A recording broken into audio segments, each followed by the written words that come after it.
The sewer divide. Much of what dictates the separation in Atlanta is the environmental differences. In this presentation, I will attempt to argue the impacts of the past as they relate to the present and future. Using multiple sources, I will introduce the opportunities that have arisen as a result of the desperate call in the city of Atlanta. Since the early years of urban development, society has had to base themselves off of the environment the earth had created. At every stage, climate-based woes have shaped how civilizations can last and thrive. This makes it very important for humans to be able to adapt to their surroundings. Our vision. The most important question becomes, what should we think of as our most ideal future?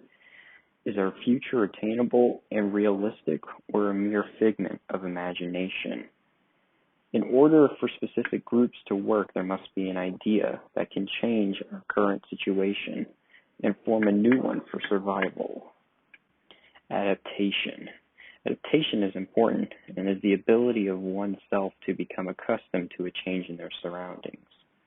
Gradual improvements of the environment has led to positive impacts on neighborhoods and ecosystems. It is pivotal, however, that the work of community organizations does not stray away from the adaptation that humans must overcome to survive in cities with such rich histories as Atlanta. When attempting to envision the success of future organizations of today, such as the WAWA, Transportation Alliance, Atlanta's Beltline, and the Madhousers, they must try to manipulate environmental standards for their best interest. Organizations that are based in the community work for the best interests of the people. Groups like such are very pivotal when it comes to the improvement of perhaps forgotten locations around the world. One of the major examples of community organizations based in Atlanta is the West Atlanta Watershed Alliance. Their main focus is to improve upon the inequity that exists among the separate social classes throughout Atlanta. The WAWA story explains how one can associate blocks that face the largest challenges with those that suffer from the greatest discriminatory practices. They say that there is a clear north-south divide based on the income level of citizens. Sewage systems dating back to the Great Depression with Franklin Delano Roosevelt have haunted Atlanta's population in unfortunate ways. Because of lack of modernization, the systems are very prone to overflowing along with other disastrous effects. Increased rain has led Atlanta adapting its role as an unequal environment to live in. Floods, rain, and sewage have been a tipping point for WAWA. The combined sewer overflow is the environmental phenomenon that occurs in Atlanta when these sewer systems overflow due to rainfall. This creates an environmental, financial, and public hazard. The water in these overflowed sewers tended to be polluted and contained waste that destroyed the value of the neighborhoods surrounding them. During the 90s, when all these disasters were occurring, the city had proposed a plan, but this solution greatly affected the relationship between disasters and the citizens. No input was stated to come from those who were affected by overflowing sewers. Changes happened. The division between people and their input in the environmental changes grew in negative ways. Another piece of evidence that sought improvement from organizations was the old, abandoned nature of many parks and trails.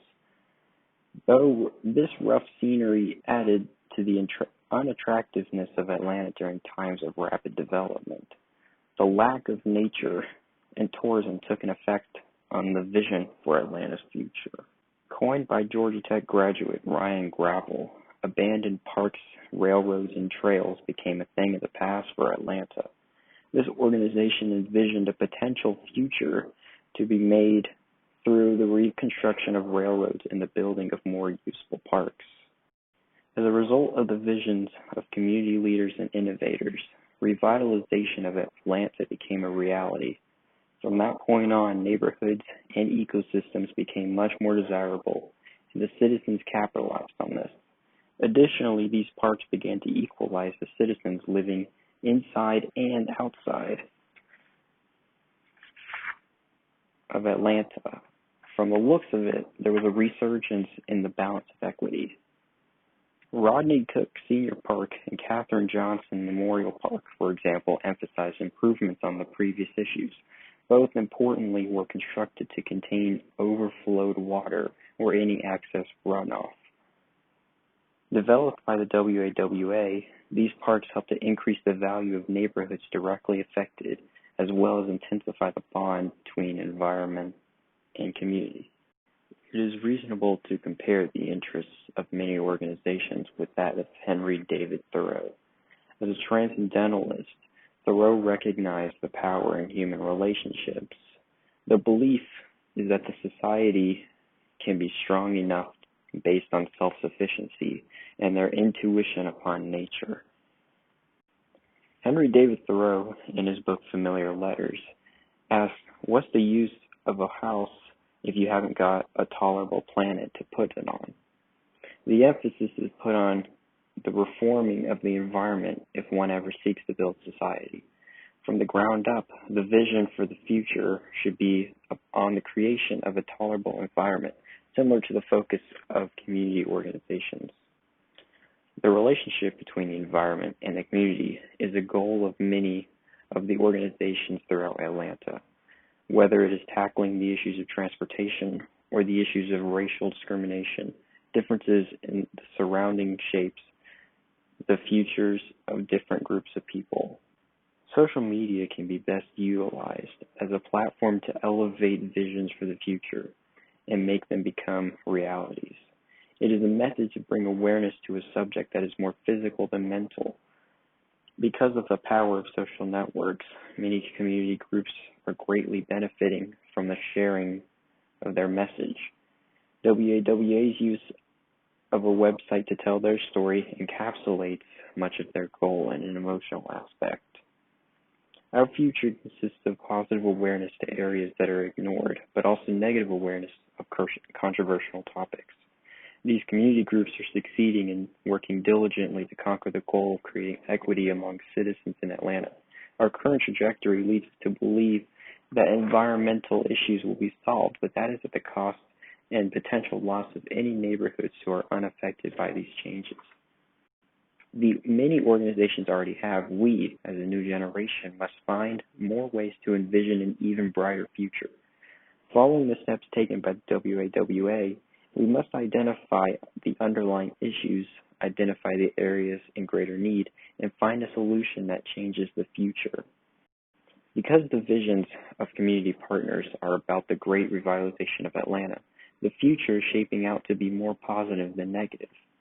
The work done to help those harmed by environmental issues such as overflowing sewers is greatly appreciated.